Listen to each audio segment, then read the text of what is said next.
Como os rudes pagãos com seus deuses humanos, a humanidade eleva os pícaros da glória, os vândalos cruéis e os modernos tiranos, e esquece Allan Kardec, e expulsa-o da memória, mas desvendou o herói os sagrados arcanos, e Deus lhe pôs na fronte a estrela da vitória, que o fez maior que os reis e os césares romanos. Mas os brutos e os maus, esses falsos homens que divulgam a verdade sob as falsas convenções da educação humana, estão hoje nas trevas escláridos de rastros, enquanto Allan Kardec, o sábio solitário, olímpico triunfal, sereno e extraordinário, pai acima dos sóis, brilha mais que os astros. Meus irmãos do ideal espírita cristão, que Jesus nos abençoe na manhã de hoje. Há 162 anos veio ao mundo uma nova era, a era do espírito imortal, portanto eterno. Era o 18 de abril de 1857, quando raiou para o mundo esta luz imarcessível, a luz do Cristo Jesus, a luz do Espírito imortal, portanto eterno, sobre as injunções do divino Criador, incriado, a inteligência suprema, a causa primeira de todas as coisas, ou seja, o recôndito eu do universo. Era ele que vinha nas terras da Palestina desde as priscas eras, tentando fazer os homens abrir os olhos aos raios da maravilha e do esplendor, aos raios da realidade, do sentido. Por que se vive? Por que se morre? Qual a razão de existir? Por que a situação chamada vulgarmente de problemas? Por que as experiências que atravessamos brotam nas nossas vidas, surgem de inopino, como que se fossem surpresas para testar a nossa perseverança, a nossa fé, a nossa inteligência, o nosso discernimento, o nosso equilíbrio, a nossa razão, para caminharmos intimoratos naquela expressão de Jesus: tende bom ânimo, eu venci o mundo, vencei-o. Então, se no dia de hoje, 30 de junho, comemoramos mais uma data do passamento daquele que, para o movimento espírita, não apenas do Brasil, mas do mundo no planeta Terra, representa águas divisórias, antes de Francisco de Paula Cândido, mais tarde Francisco Cândido Xavier, em homenagem ao seu progenitor e avô.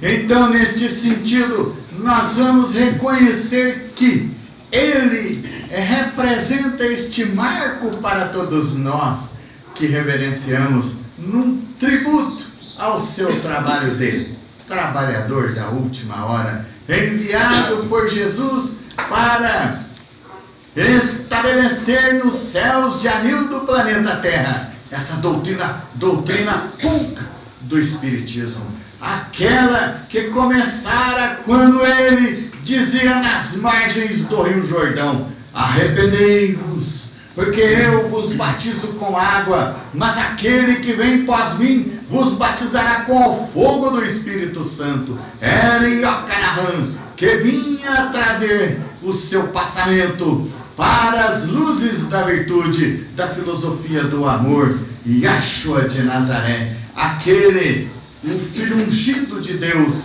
que em Belém de Judá se fez carne o Verbo, para que com a sua luz pudesse aplacar todas as trevas do planeta Terra, que era seu, que é seu, e o mundo não o reconheceu, por levá-lo ao madeiro infamante, onde ele nada tinha a ver com aquilo. Olvidou-se Jesus de Nazaré, intimorato, esse protótipo do homem perfeito, olvidou-se intimorato das próprias conveniências, pensou nas criaturas humanas com aquele seu mandamento: amai-vos uns aos outros como eu vos amei. Era aquele Iocanahã que retornava mais tarde na linha do amor, quando ele figurava na linha da justiça, para que os homens pudessem sair das falsas convenções da educação humana, desde os tempos em que a águia romana manietava todos os países e o sol não se deitava sem banhar um deles,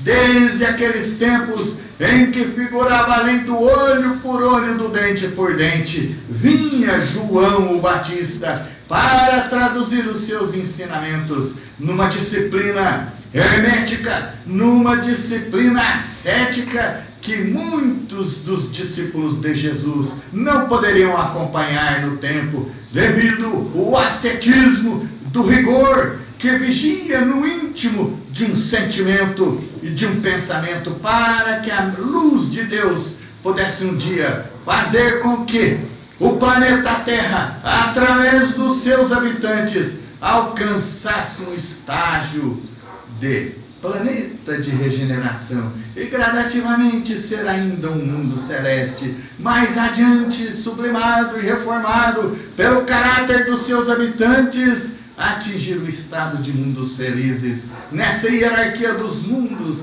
conforme a mensagem que ele mesmo trouxera através de diversos espíritos, notadamente aquele que foi o reitor da Universidade de Almas, da primeira casa espírita, Agostinho de Hipona, o Santo Agostinho, aquele que vem responder a questão 919 e seguinte de O Livro dos Espíritos, quando Allan Kardec indagava as vozes celestiais qual a melhor forma de combater nossas más tendências, de resistir ao arrastamento do mal, e ao que recebe como resposta, nesta primeira: um sábio da antiguidade vos disse, conheça-te a ti mesmo.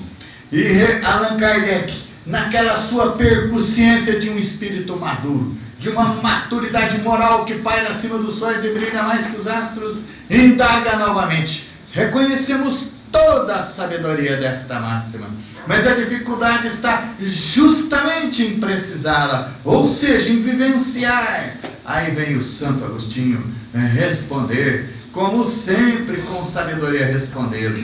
Um sábio da antiguidade vos disse, conheça-te a ti mesmo. No inglês, Gnot Alton. Então, responderam bem, porque esta máxima não é de Sócrates, mas das pitonisas do templo de Apolo, que conceberam das luzes imarcessíveis, que viriam trabalhando para levar o homem a se libertar do pau das paixões.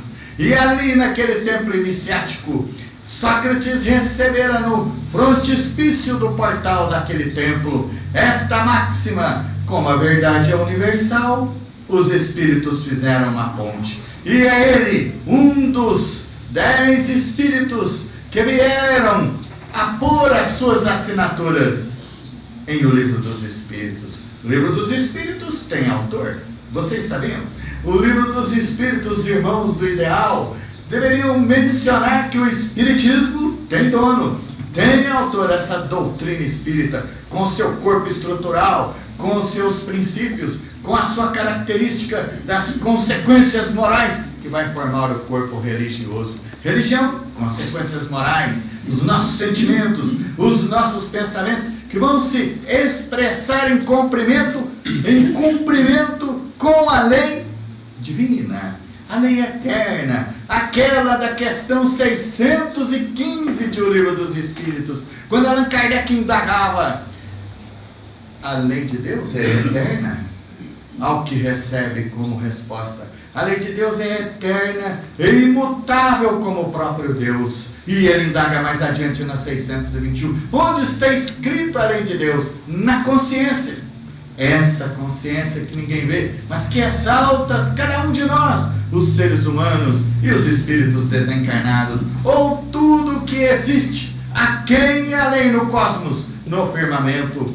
Então, neste sentido, ele indaga ainda da sua percussiência no item 835. E o que é a consciência? Sintetizando tudo, ele recebe como resposta: a consciência é um pensamento íntimo.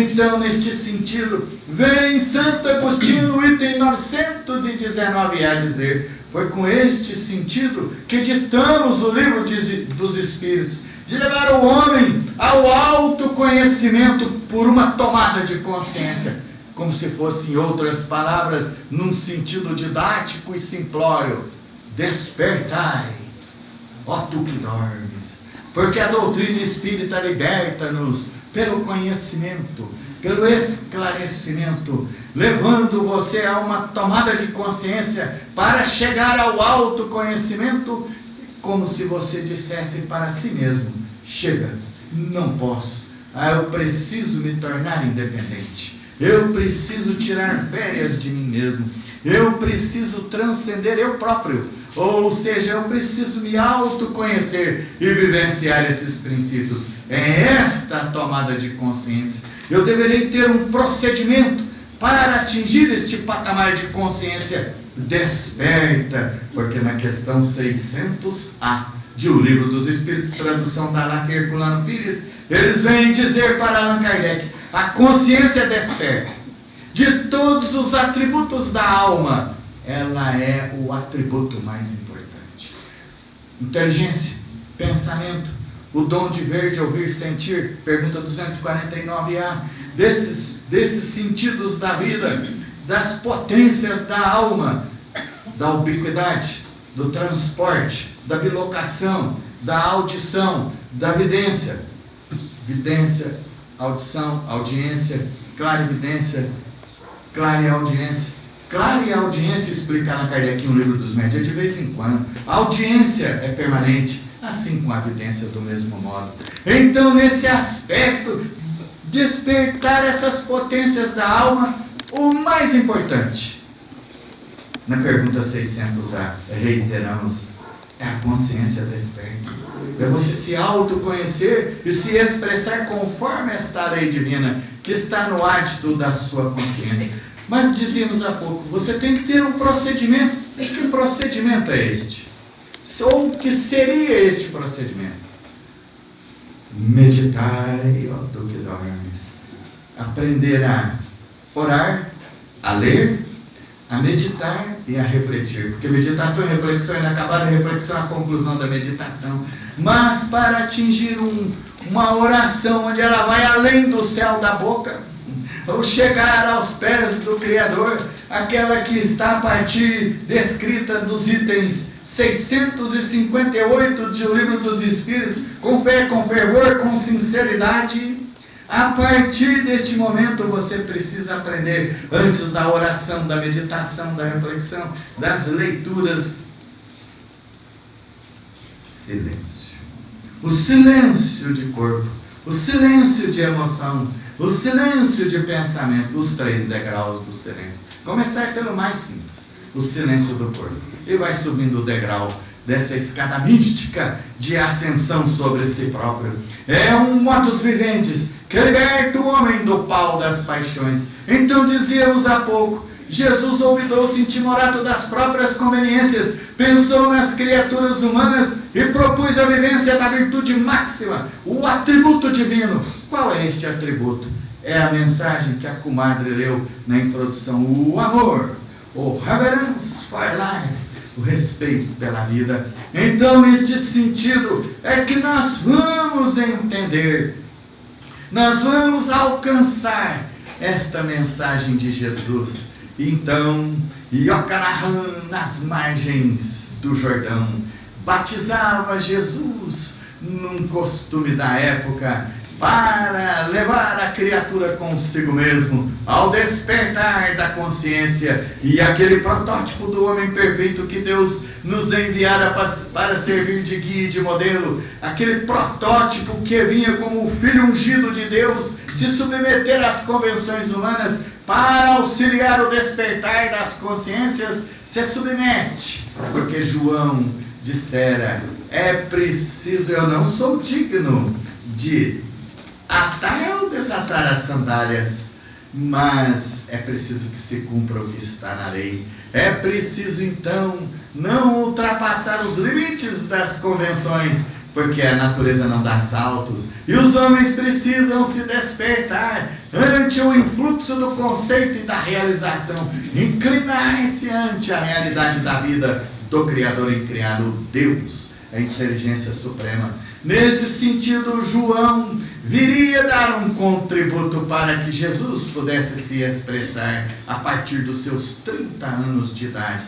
Trazer a vivência desse postulado, porque o amor é um atributo divino. Quando sai do Pai Criador, deste Ser Supremo, e vem para todos nós, para o cosmos, para o relativo, para a natureza, para a vida universal, quando sai desse Pai e vem para as nossas vidas sociais, de relações humanas, ele parte para uma terapêutica de vida. É a leitura do amor. Olvidou-se intimorato então Jesus das próprias conveniências, pensou nas criaturas humanas e propôs a vivência do amor, se tornando por enquanto ainda o amor não amado.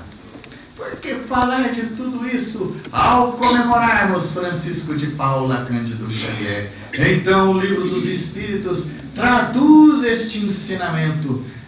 Allan Kardec, o professor Hipólito Leon Denis Arribas, ao estruturar o Espiritismo, ele destaca que o Espiritismo, para atingir todas as áreas do conhecimento, filosofia de princípios profundos, ciência cáusica, aquela que dirige a Deus, e religião, consequências morais, ele precisaria de um corpo estrutural. Em primeiro lugar, filosofia, um sistema de vida, como se fosse assim, além do ipsis literis, do latim, além do pé da letra, para facilitar, ou do ipsis verbis, além do pé do verbo, você ir além para um sentido de sistema de vida. Além de ser amigo da sabedoria, você vai ser amigo de um sistema de vida, vivenciar esses princípios. Aí você é o amigo da sabedoria.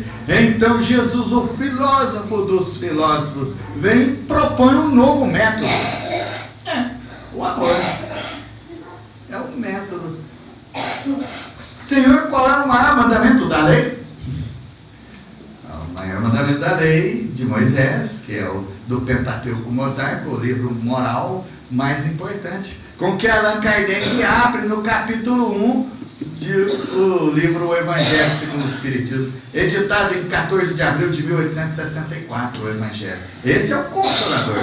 É só vermos a Revista Espírita de 1864, no mês de dezembro, o Espírito de Verdade, dizendo para Allan Kardec que esse é o cristianismo primitivo. Este livro será a religião do futuro. Este livro traria ele de volta pela simplicidade que as casas de sabedoria divina, o Centro Espírita, iria se expressar, desde que mantivesse esta característica da humildade e da simplicidade, porque o Espiritismo será o que deles os homens o fizerem, disse o Bezerra de Menezes, através da liça pena de Francisco de Paula Cândido Xavier. Então, neste aspecto intrínseco, vem a doutrina espírita traduzir filosofia. Pense com o pensamento de Jesus, pense com o pensamento do Cristo para se libertar, porque todos os espíritos, vejamos a questão 115, todos fomos criados simples, todos foram, na resposta do ipsis literis, todos os espíritos foram criados simples para se instruir e chegar à perfeição. Uns receberão de início das mãos de Deus, está na tradução do Herculano Pires, da primeira, da LAC, está lá, recebem um dever, e aqueles que cumprem-no prontamente chegam mais de perto, mais depressa à perfeição. Os que malbaratam a oportunidade demoram e retardam a sua evolução, o seu adiantamento. Então, nesse sentido, vem que nós somos criados simples, ignorantes para nos instruirmos, mas com uma promessa, aliás, duas promessas do Criador: chegarmos à perfeição como filhos de Deus na criação e desfrutarmos da felicidade. São as duas promessas que Deus tem para com seus filhos, segundo os técnicos que estudam esta questão 115 e 116 de O Livro dos Espíritos e seguintes, porque na 116 Allan Kardec pergunta e recebe como resposta desta sua indagação: todos os espíritos chegarão à perfeição. Todos terão que chegar, porque a única fatalidade que existe na vida é a da morte. Não, não é da morte. Nós fugimos da morte, mas não da vida. A única fatalidade que existe na vida, o progresso. Progresso é inexorável, não há opção. Eu tenho que me tornar melhor. Eu tenho que me prosperar. Criado simples, sem conhecimento. Ignorante do que? Sem conhecimento dos seus atributos. Fomos criados simples e ignorantes, porém perfeitos. Porque senão não chegaremos à perfeição. Temos inteligência para desenvolver. Temos o pensamento para aprender a pensar. Temos os sentidos para poder desenvolver. O dom de ver, de ouvir, sentir. Não é isso? Vós tendes olhos de ver e não veem. Miopia espiritual. Não aprendemos ainda a ver com os olhos da alma. Não sabemos meditar. Não sabemos fazer silêncio. Não refletimos. Não temos disciplina com pensar, com as leituras. No mínimo leitura. Pingar um óleo aqui, ó, nos alvéolos cerebrais, nos neurônios, que tem sinapses, dendritos, axônios, para jogar os sinais e colocar os órgãos em funcionamentos normais do nosso somático, o corpo. Então, nesse aspecto, entram esses ensinamentos. Vocês têm olhos de ver e não veem, ouvidos de ouvir e não ouvem, as sensações de identificar, porque o vento tem a sua direção, os espíritos sopram onde quer, e tu não vês e não sabes. Então, nesse aspecto, a alma é criada perfeita para atingir a perfeição, mas ignora isso. Por isso a disciplina, em homenagem àquele que é um protótipo, um manequim da mediunidade, para todos os médiuns, um equilíbrio por excelência que estamos homenageando, porque ao estudarmos a vida de uma pessoa, não é para jogar incenso de vaidade, é para aprendermos com ele e seguirmos os seus bons exemplos de vida. É bem verdade que na questão 320 de O Livro dos Espíritos está assim: os espíritos, ao serem lembrados por aqueles que o amaram na terra, se sentem felizes ao que recebe como resposta. Os espíritos, ao serem lembrados, se são felizes, essa felicidade lhes aumenta ainda mais. Mas se são infelizes, essa lembrança lhes mitiga as dores. Então, nesse aspecto é que estamos lembrando um Francisco Cândido Xavier, para podermos aprender com seus bons exemplos de vida, de um trabalhador da última hora. Então vem o Espiritismo com seu corpo estrutural, com filosofia de princípios profundos, criada por Shiro Shidanto na Índia para te ensinar a pensar. Por que se vive? Por que se morre? Qual o sentido da vida? Qual é o sentido e a razão de ser, de passar por problemas que nós até ignoramos? Então aí entra a filosofia. Esta filosofia de sentido profundos, ligados aos pensamentos dos grandes sábios que Jesus enviou à Terra. Esses sábios, alguns deles estão citados num livrinho do Francisco Cândido Xavier, pelo Espírito de Emmanuel. É o livro A Caminho da Luz, Lao Tse, Confúcio, Zoroastro, Furri, esses grandes sábios, Hermes o Trismegisto, vem neste afã Krishna da Índia, Siddhartha Gautama, o Buda do Bhagavad Gita, entre outros sábios. Então vem Jesus preparando o caminho para que ele pudesse trazer a sua luz. Então, brilha a sua luz. Fit lux, do latim. Faça-se luz, e a luz foi feita. Que luz é essa? É a luz do conhecimento, meus irmãos do Ideal Espírito. Nunca o planeta Terra teve tanta luz quanto nos dias atuais. Allan Kardec escrevera 30 livros. Quando Allan Kardec deixou os 30 livros, 5 são da obra base: o Livro dos Espíritos, o Livro dos Médiuns, o Evangelho, o Céu e o Inferno, a Gênese. Então você bate os olhos aí. 100 anos depois do Livro dos Espíritos, Chico Xavier escreveu o livro Religião dos Espíritos, 18 de abril de 1967. Em 1861, em janeiro, a FEB lança o livro que vai acompanhar a Seara dos Médiuns, o Livro dos Médiuns, de 1861, em janeiro daquele ano. 100 anos depois do Evangelho segundo o Espiritismo, em 14 de abril de 1864, lança-se o livro da Esperança. O Emmanuel em correlação, um corolário com o Evangelho segundo o Espiritismo. E depois o livro O Céu e o Inferno, a Justiça Divina segundo o Espiritismo, de 1865, veio o Emmanuel com Chico Xavier e lança um livrinho, em 1965, chamado Justiça Divina. Você já o leu? Então vem depois, mais tarde, o livro A Gênese, janeiro de 1868. Então, um ano antes de Allan Kardec desferir voo para a espiritualidade, 31 de março de 1869, aos 65 anos de idade, novinho em folha. Então, gastar a sua vida, esgotar a sua energia vital, para que nós, os seus pósteros, pudéssemos desfrutar, meus irmãos, desta doutrina pulcra, desses princípios inabaláveis, desse corpo estrutural que faz tudo que existe, a quem, além do firmamento, se inclinar ante o poder do conceito e da realização, inclinar ante a verdade. O que existe de comum entre nós, meus irmãos? É uma pergunta. Ao silêncio, para refletir. É uma verdade. Que verdade é esta, meus irmãos? Outra pergunta. É Deus. Como podemos conceber isso, meus irmãos?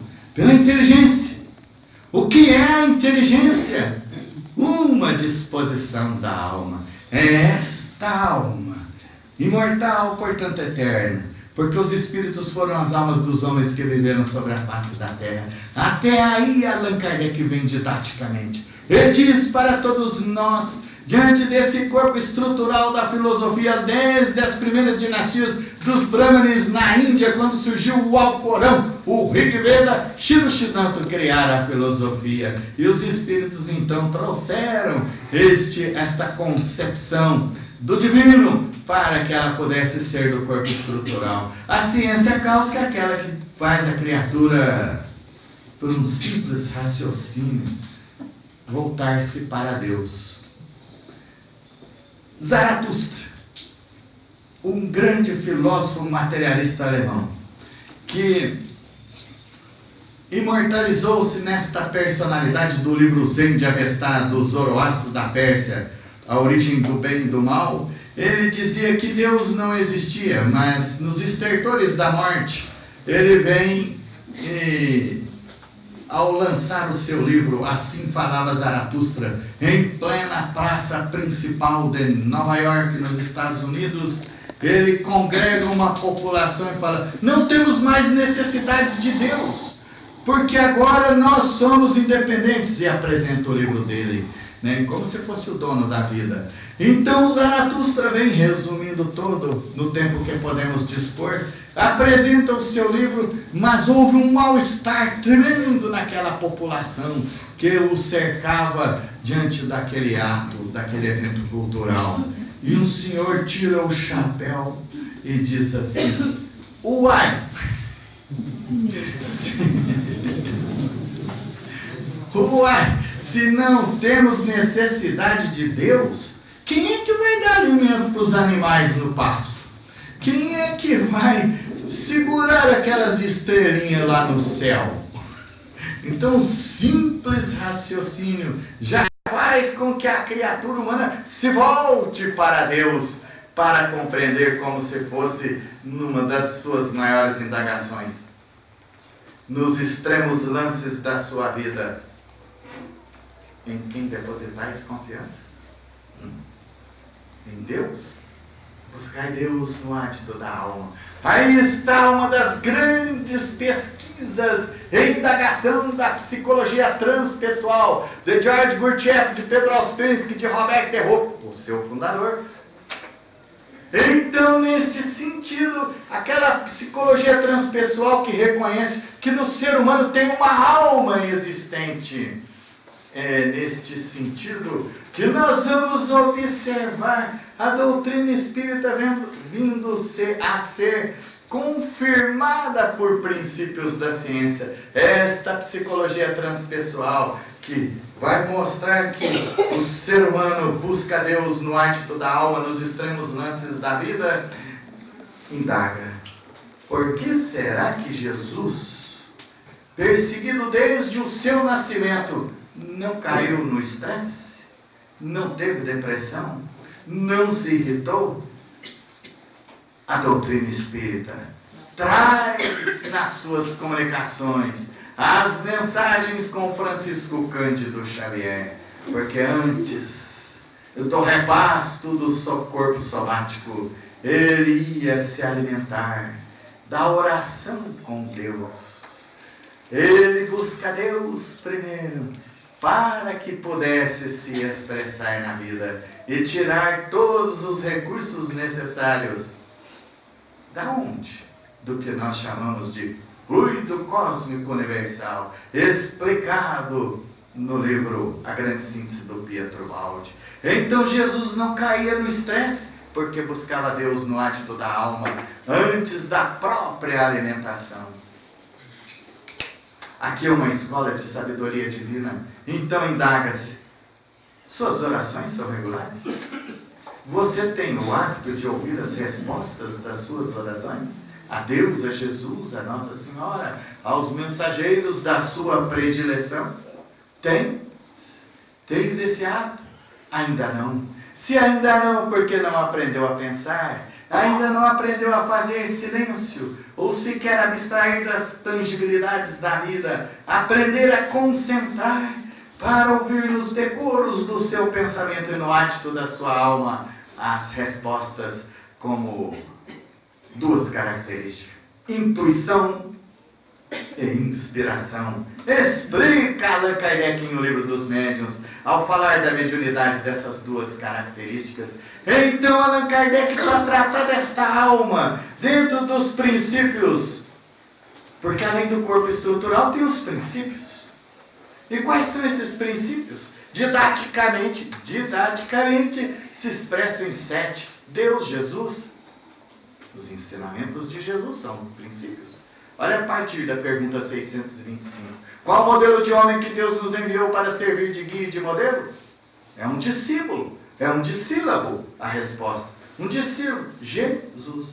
Jesus, um dissílabo. Essa é a resposta. Vede Jesus. São seus princípios. Então Deus, Jesus, imortalidade da alma, reencarnação, pluralidade dos mundos habitados, comunicabilidade dos espíritos com os homens e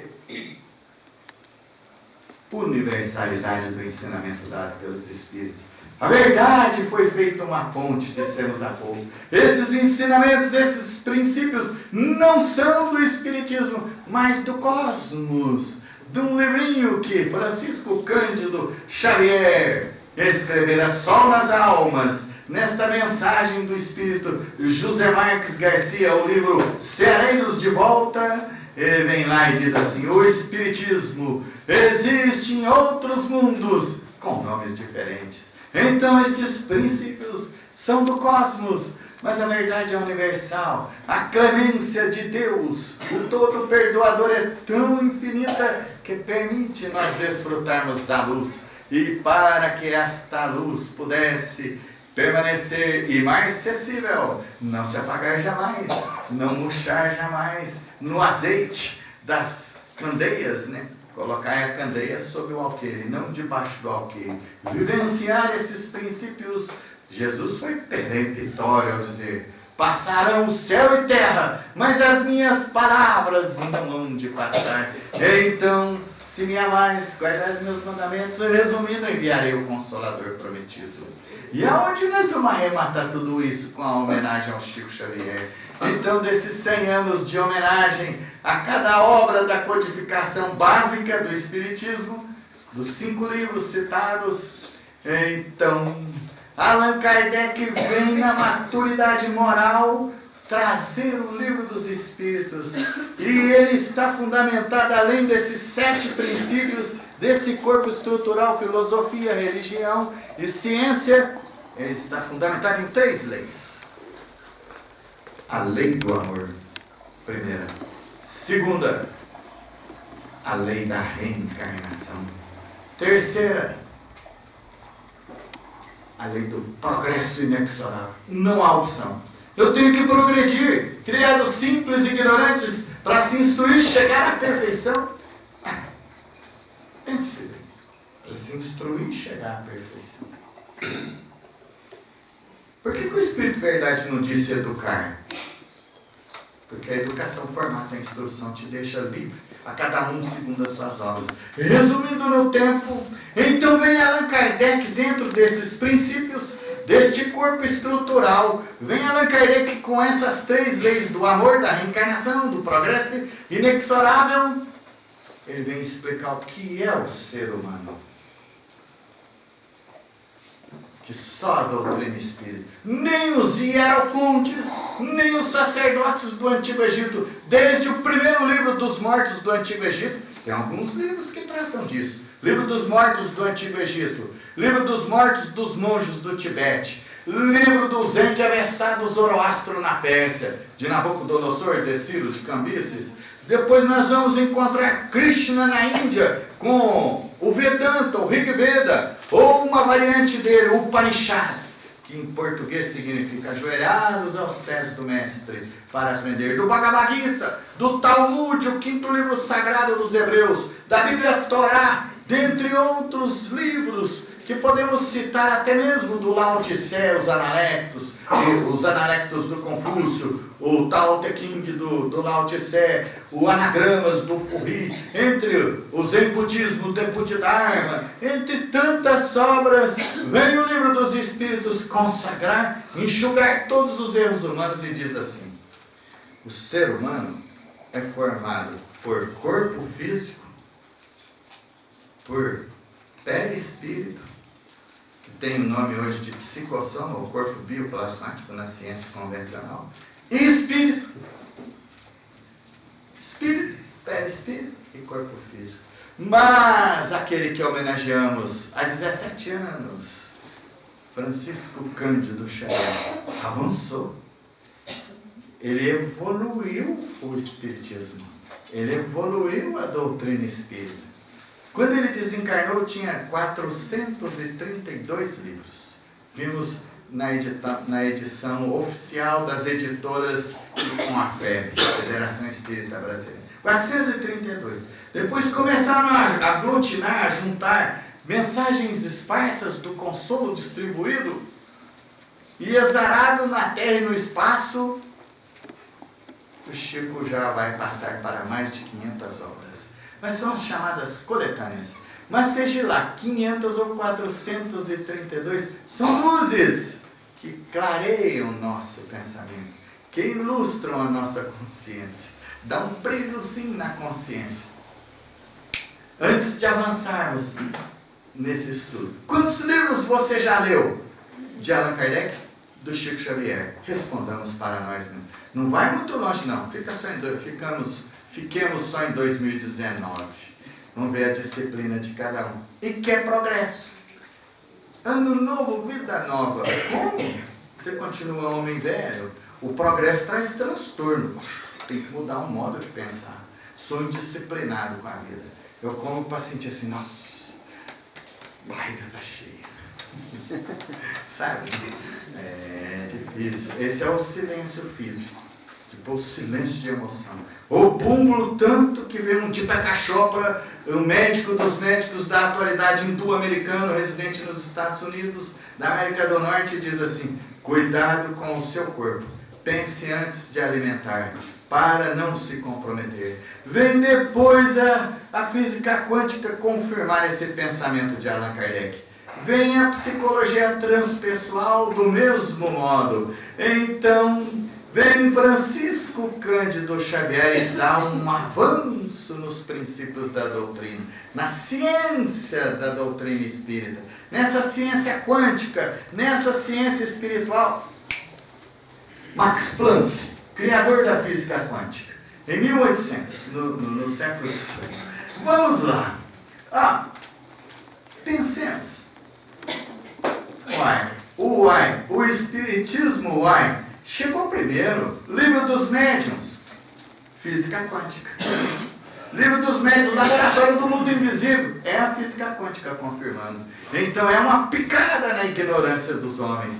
Então os espíritas verão com Allan Kardec: acreditar em Deus não se faz um teólogo. Acreditar nos espíritos não fará um espírita esclarecido. Estamos resumindo todo o ensinamento de Allan Kardec para a posteridade, para alicerçar o espiritismo como um todo granítico e imbatível. E também Francisco Cândido Xavier, num livrinho chamado Evolução em Dois Mundos. O livrinho Evolução em Dois Mundos resume toda a filosofia, todas as consequências morais de ordem religiosa, resume toda a ciência de O Livro dos Espíritos, de O Livro dos Médiuns, do Evangelho, do Céu, Inferno e da Gênese, entre outras obras. Aquele livrinho, Evolução em Dois Mundos, tem 2 partes, 40 capítulos, sendo 20 em cada parte. Resume um livro dos mais difíceis de serem lidos pelos espíritas, porque nós, os espíritas, somos os que menos lemos. A grande síntese de Pietro Baldi. Então, neste sentido, o livrinho Evolução em Dois Mundos vem e diz assim, com André Luiz, vem naquela lissapena do Chico e diz assim, ó, entre o corpo somático, físico, e o perispírito tem o dupletério, que é o resultado da energia dos espermatozoides que ficaram sem a fecundação do óvulo. Nada se perde, nada se cria, tudo se transforma. Então aquela energia vai formar o corpo dupletério. Esse corpo dupletério que foi identificado com Allan Kardec e os seus colaboradores da época. O tempo não dá tempo, sem terás o tempo voa. Então, nesse sentido, nós vamos desfrutar do conhecimento do corpo dupletério, aquele que filtra o sono. E você tem poucas lembranças, porque você é denso, você é rude, bruto, ríspido. Então, depois, entre o perispírito e o espírito propriamente dito, entre o corpo bioplasmático, ou bioplásmico, ou corpo psicossomo, perispírito, e a alma propriamente dita, você tem o corpo mental, com 2 aspectos, o mental inferior e o mental superior. E entre o corpo mental e o espírito, você tem os campos de vibração do inconsciente. Inconsciente do presente, do passado e do futuro. Eis 2 registros que temos. E o terceiro registro é o registro da luz imarcessível, num livrinho que poucos da atualidade puderam desfrutar da sua leitura. Mas ele existe aí na internet para quem quiser desfrutar. Ou Narrações do Infinito, com o Lumen Espírito. Então, nesse sentido, vem esses ensinamentos traduzir. Francisco Cândido Xavier avançou, sem falar em todas as demais obras. Olha só como o Espiritismo prosperou em avanço do conhecimento. E é tão grande este avanço que a doutora Marlene Zeferino Nobre, uma médica de São Paulo, que pertenceu ao grupo mediúnico de Francisco Cândido Xavier, esposa do ex-deputado federal, doutor Freitas Nobre, estruturou na USP, Universidade de São Paulo, um curso de pós-graduação, especialização Lato Sensu e MBA em doutrina espírita. Aí um corpo docente daquela escolástica da Terra disse assim, em 100 anos, no século XXI, a ciência convencional não conseguirá descobrir, estruturar o que contém escrito na obra só do André Luiz. É muito conhecimento para muita gente indolente, sossegada, igual um pachá. Mas nós precisamos desfrutar desta hora. Somos trabalhadores da última hora, aprendendo com os bons exemplos de vida de Francisco Cândido Xavier. Hosanas nas alturas, vem o próprio Espírito novamente concluir. E para encerrar, pensemos. Ao silêncio. Reflita. Quem é esse espírito? Allan Kardec, Polito Leão Denis Arnibay, que Jesus ia confiar a sua doutrina com o título de O Consolador Prometido. Quem poderia ser? Qualquer um. Quem seria esse espírito que ia escrever mais de 500 livros com essas coletâneas que estão surgindo? Qualquer um. E quando surge o livro dos Espíritos, ele escreve Religião dos Espíritos. Quando surge o livro dos Médios, ele escreve Seara dos Médios. Quando surge o Evangelho, ele escreve o livro da Esperança. Quando surge o céu e o inferno, ele escreve o livro da Justiça Divina. Quando surge a Gênesis, ele escreve, que deixamos por último, por isso estamos citando, o livro Espírito da Verdade, com Eurípides Barçanufo e Bezerra de Menezes, entre outras entidades. Mas esses são os organizadores do livro. Então vejamos bem. E esses livros aí estão para o deleite de todos nós. Quem é este Francisco Cândido Xavier, que viria ampliar a doutrina de Kardec? Corpo, duplo etérico, perispírito, campo mental superior e inferior, campos de vibração do inconsciente e espírito. Quem seria? Qualquer um? Não pode ser, não poderia ser, a não ser o mesmo que vem desde as águas do Jordão. Por isso, meus irmãos do Espírito Ideal, como trabalhadores da última hora, aproveitai o tempo para que você possa ser digno do salário do Senhor. E para vocês uma trovinha, doutrina espírita que vai passando calada e devagarinho. Põe os pés dos seus adeptos no verdadeiro caminho. Luzes.